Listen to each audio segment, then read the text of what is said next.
chamado de Schwartz. Ele traz essa teoria, né, das necessidades interpessoais, né? O que é que faz com que umas pessoas interajam entre si? Quais são as demandas em comuns que precisam, né? Então, primeiro, ele relata sobre a inclusão, a necessidade de inclusão. Então, todo novo membro, ele experimenta em qualquer grupo essa necessidade de ser incluído. Então, eu venho de fora, né, de uma comunidade, e aí, quando eu chego numa cidade diferente, eu tenho essa necessidade de ser incluída por aquela cidade ou por aquele grupo menor, né? A cidade é enorme, mas assim, o grupo menor que eu escolho fazer parte. Então, essa é uma das necessidades da pessoa ao se relacionar. Outra necessidade que ele aponta é a necessidade de controle, que consiste em quê? É quando um novo membro do grupo, ele quer se sentir também responsável por aquele grupo, por aquilo, construir junto. Então, é uma necessidade assim. Eu quero participar, mas não só como ouvinte ou uma pessoa passiva. Então, o que traz esse sentimento grupal é quando você consegue participar do grupo, né? Você consegue dar sua opinião, você consegue se mobilizar. Então, é o que faz acontecer o grupo, o movimento grupal. Outra necessidade é a necessidade de afeição. Então, todo ser humano, ele quer obter provas, né? Prova de quê? De que é valorizado pelo grupo. Então, vai buscar coisas que realmente fazem sentido. O grupo mostra através do afeto, do carinho. Não, você é importante pra gente, né? De uma forma que você vai conseguir entender. Por exemplo, se eu entendo o amor, né? O amor, a relação, como? Para ser bem aceito, eu preciso ter uma comunidade de irmandade, eu vou buscar vínculos religiosos, né? Seja no budismo, seja no islamismo, seja no cristianismo. Se para mim a necessidade outra é de um trabalho integral, então eu vou buscar nas medicinas integrativas, né? Trabalhos voltados para a mente, o corpo. Se eu entendo que a minha necessidade é uma necessidade mais relacional, voltada para um negócio, eu vou buscar em grupos de negócios, né? Eu vou buscar... Então, assim, a minha necessidade, ela vai fazer as minhas escolhas de grupos, né? Então, a necessidade e a afeição também é uma necessidade do sujeito para poder se agrupar. Então, independente do grupo que você escolha, nas relações interpessoais, você necessita escolher um ou vários grupos que você se assemelha, né?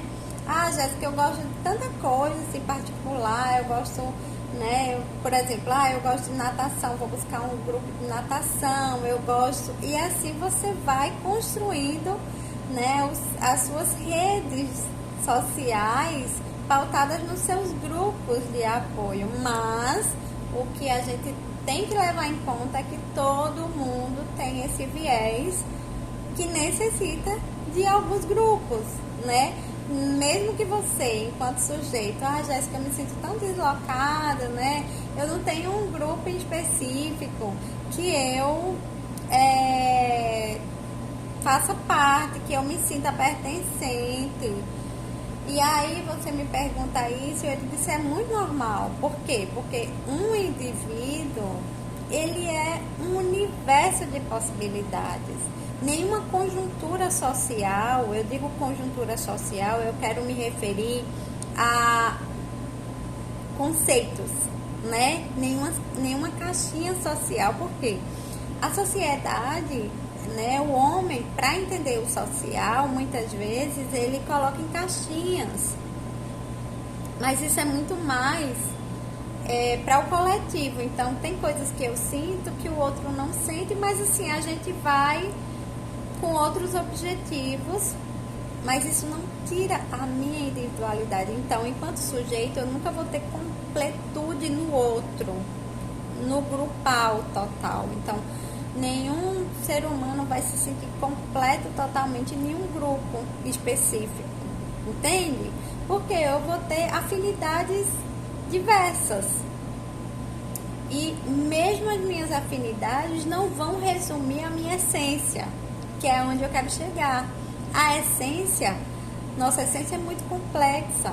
Então você pode sentir esse sentimento de não pertencimento, mas que seja uma coisa que não seja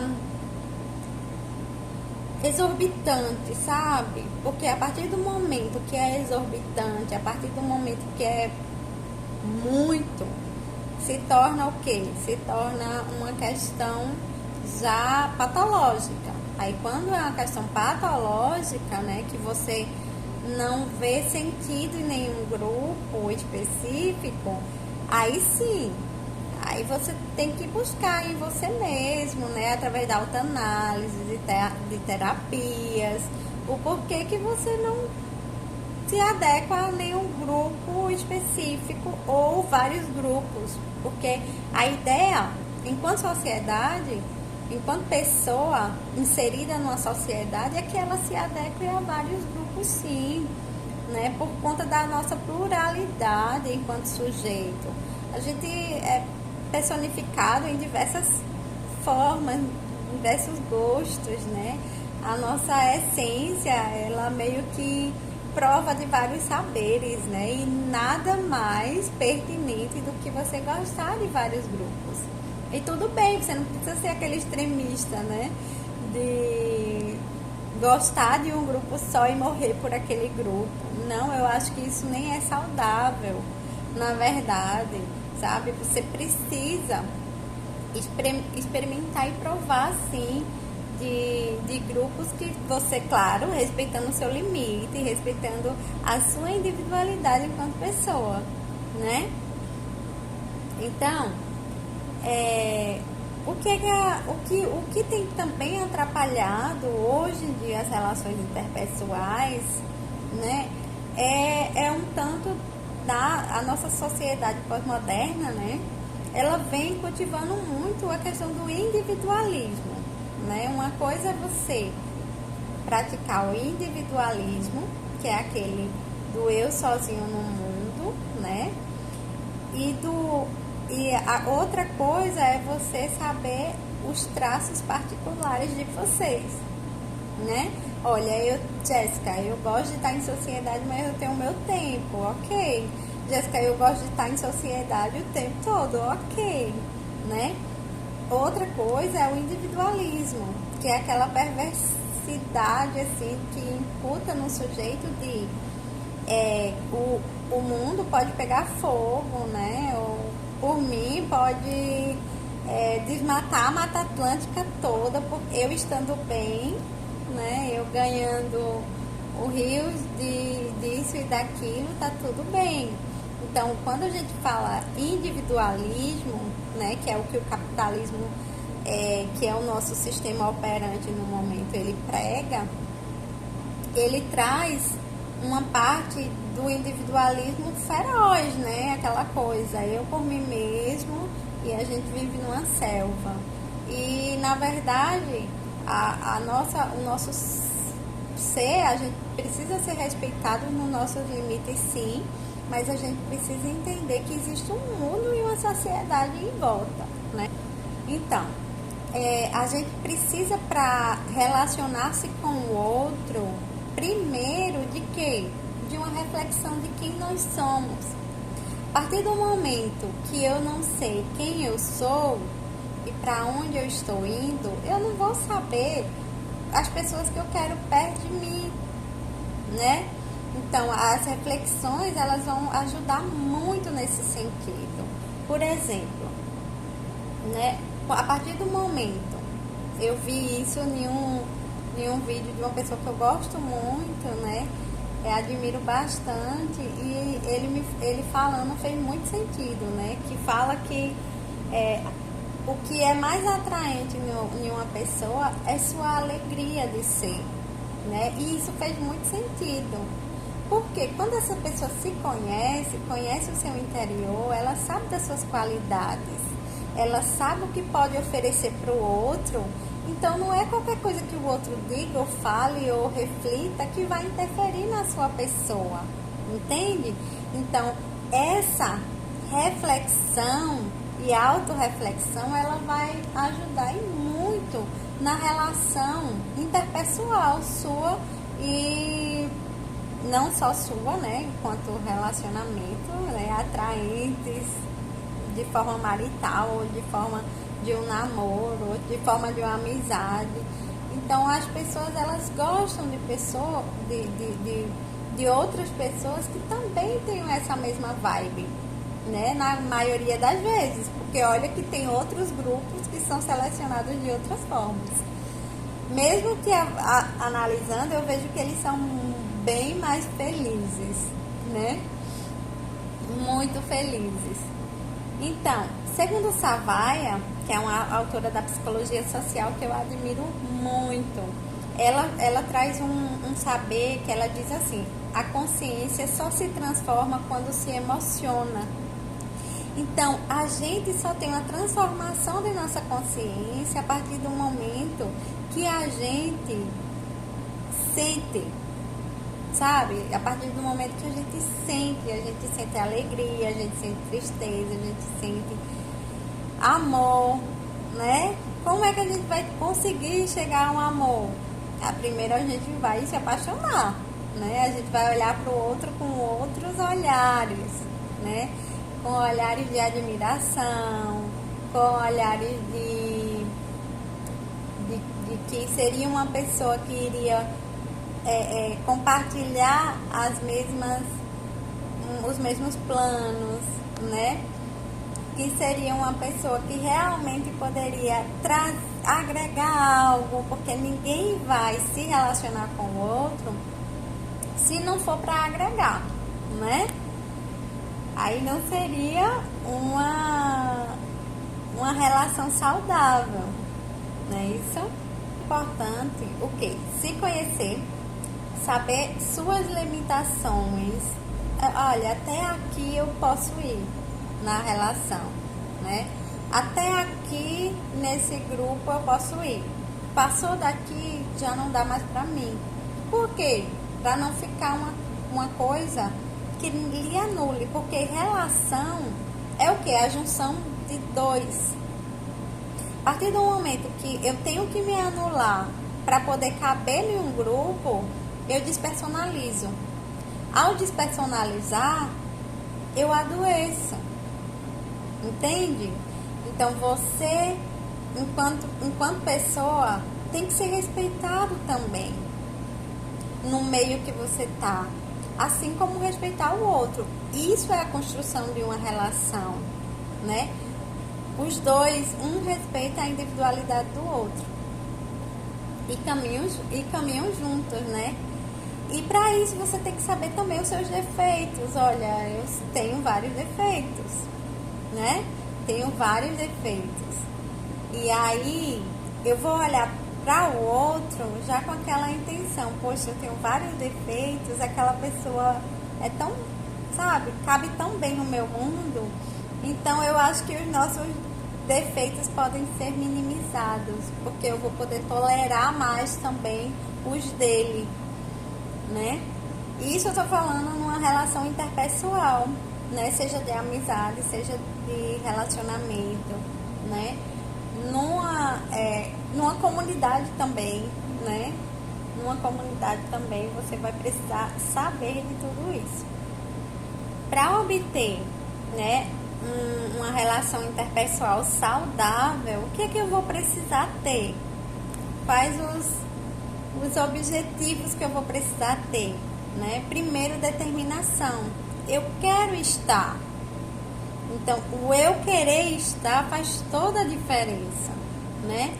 Segundo, esforço no sentido de eu quero estar com a pessoa, o mínimo de esforço eu vou ter. No mínimo eu vou ter que me colocar à disposição da pessoa, né? Ou do grupo.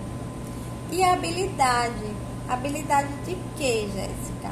A habilidade de saber negociar, né? Tá, eu gosto de uma coisa, o que é que você gosta, né? Como é que a gente pode construir essa relação? Como é que a gente pode construir os nossos saberes particulares, né? A gente vê que numa amizade, às vezes a gente numa amizade constrói os nossos saberes pautados no que somos. Olha, eu sou assim, tá? Eu tenho tal limite, não é isso? Eu tenho tal necessidade. E aí são essas relações de trocas saudáveis. E o que a gente vai precisar para estabelecer primeiro, né? Que é a empatia e a simpatia, né? Empatia é você se colocar no lugar do outro, mas como você imagina que o outro é e como você imagina o que o outro sente, a partir de suas percepções. E a simpatia, claro, ninguém gosta de pessoas grosseiras perto, né?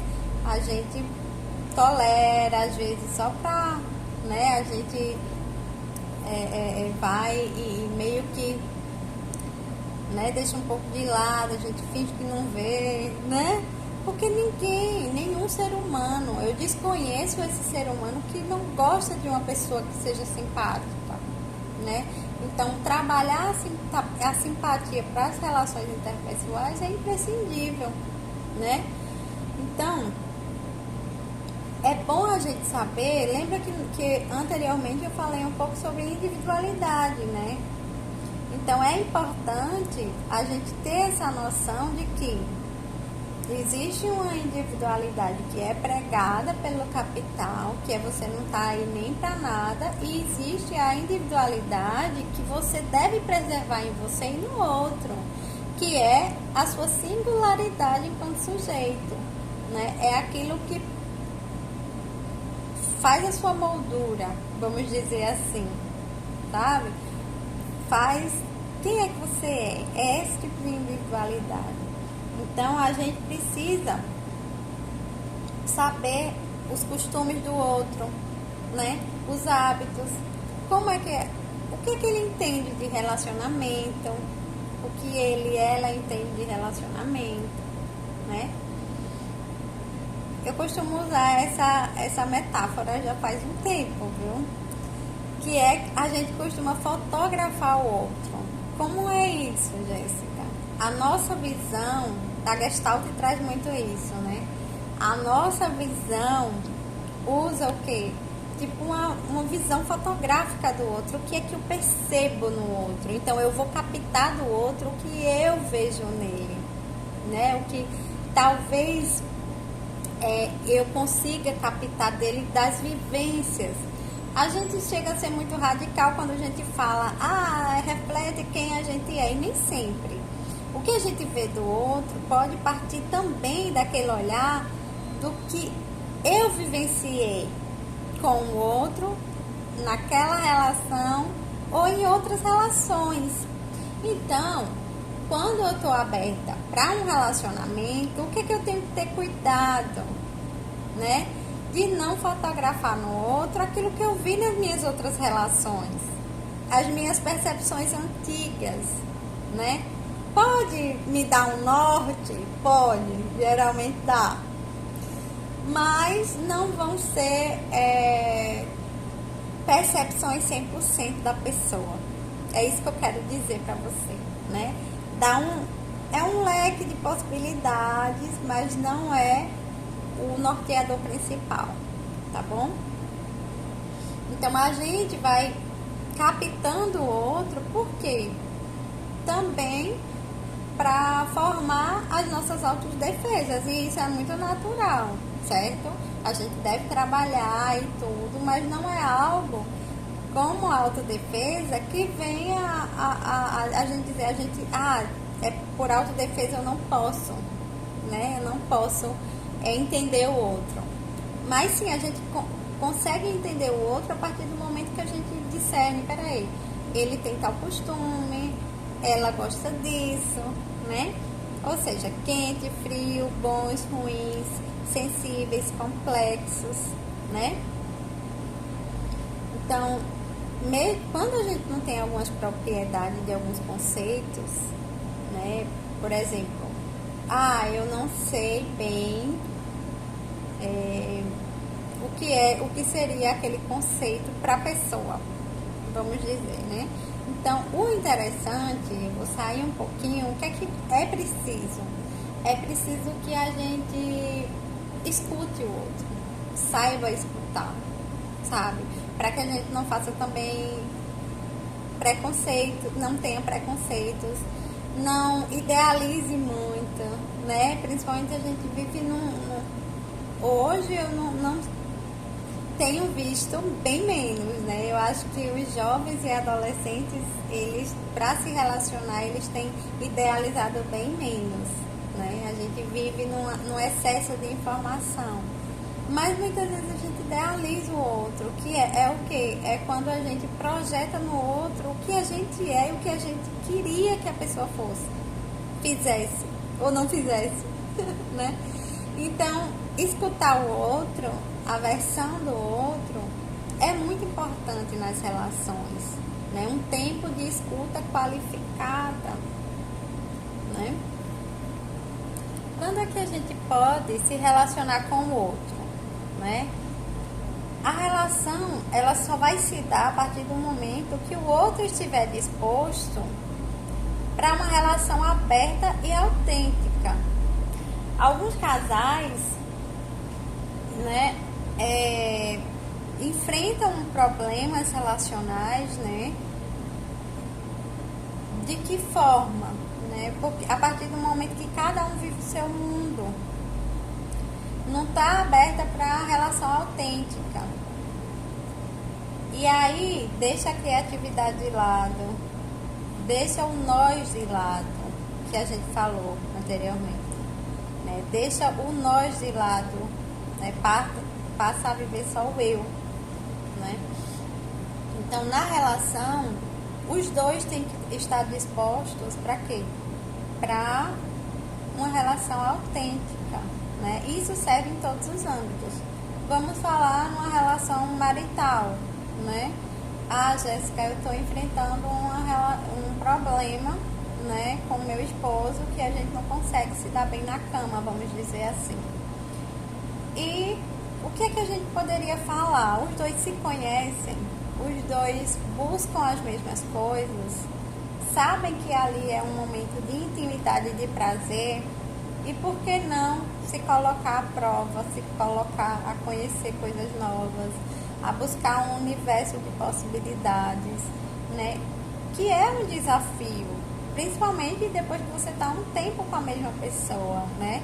Você conhece a pessoa de tudo quanto é forma, entende? Então, um dos métodos é se colocar, ser autêntico, ser verdadeiro. Olha, eu não consigo, sabe? Assim, ou eu preciso de algo mais.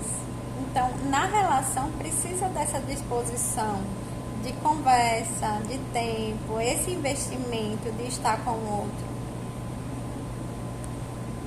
Até porque ninguém muda ninguém, né? Eu já cansei de trabalhar com mulheres, né? E escutar assim, um dia ele muda, né? Eu vou casar com ele assim mesmo e um dia ele muda. Ou eu mudo ele, né?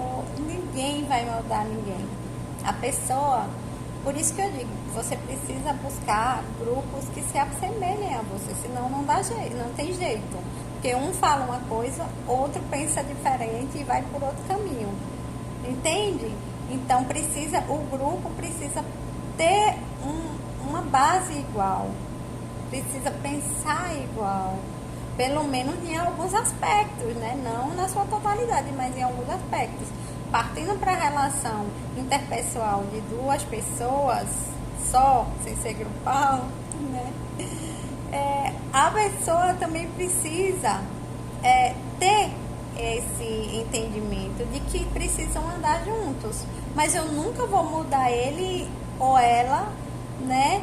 No sentido de ser, o marido nunca vai mudar a mulher e a mulher nunca vai mudar o marido, ou para casais que são, né, aí tem uma outra opção, ninguém vai mudar ninguém, porque a conjuntura é a mesma, a necessidade básica humana é a mesma, tá?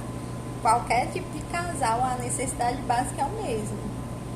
Então, entender que não vai mudar o outro já é um bom caminho, porque você, antes de concretizar uma relação, você precisa saber bem essa base, né? Quem a pessoa é, qualidades, defeitos, né? E aí, para ver se aguenta estar na jornada da vida, né? Então, porque a relação, pelo menos se você pretende ter uma relação durável, seja de amizade, seja romântica, precisa ter um prazo, né? Com que prazo de validade você quer essa relação, né? Então, para ter um relacionamento longo, é preciso ter questões em comuns. Uma coisa que a gente observa e que é difícil para um leigo perceber são afinidades básicas, né? O que é que me aproxima dessa pessoa, né? Existem o que? Pessoas introvertida, extrovertida, otimista, pessimista, uma pessoa que, né, que goste de, sei lá, subir numa montanha e estar no frio, e o outro gosta de calor. Então, todas essas questões, por mais que você diga, Jéssica, isso no fundo é besteira, porque só importa o amor, né? Só importa o sentimento. Na verdade, você não está nem amando a pessoa, você só está apaixonado de primeiro. E o que é que vai contar na relação futura são esses traços pequenos. Então, se a pessoa gosta de montanha e de você, de mar, vocês vão se comunicar como? Entende? Por isso que precisa ser pensado. Então, essa questão de traços de personalidade, de estar disposto para aprender do outro, que vem a questão da disposição de estar com o outro, né? Sempre. Existem 4 premissas, né, que o autor ele também coloca pra gente, o Schwartz. E eu quero deixar aqui bem claro para vocês, tá? O que é primordial numa relação? Primeiro, amar. Você não vai casar ou você vai se relacionar ou fazer amizade com uma pessoa que você não gosta, né? Você tem que amar a pessoa, né? Amar é você saber conviver com a pessoa, é você querer estar por perto, né? Buscar não julgar, pelo menos de imediato, né? A gente faz aquele julgamento que todo mundo faz. Eu seria aqui hipócrita dizer que a gente não faz. Mas o não julgar, olha, você fez isso para me machucar, eu tenho certeza. Dê o direito da outra parte, ao menos, conversar, explicar as razões de ter feito, né? Então, o não julgar é esse não acusatório do outro. Sempre que puder, elogiar. Todo mundo gosta de ser elogiado, né? Não tem um ser humano que não gosta de ser elogiado, né? Seja mulher, seja homem, seja criança, seja um padre, seja qualquer que for a pessoa, perdão. Ele gosta, a pessoa gosta de ser elogiada, seja um profissional, seja uma pessoa mais racional do mundo, né? Coloca lá numa grande instituição, um grande negociador aí financeiro, ele vai gostar de elogios.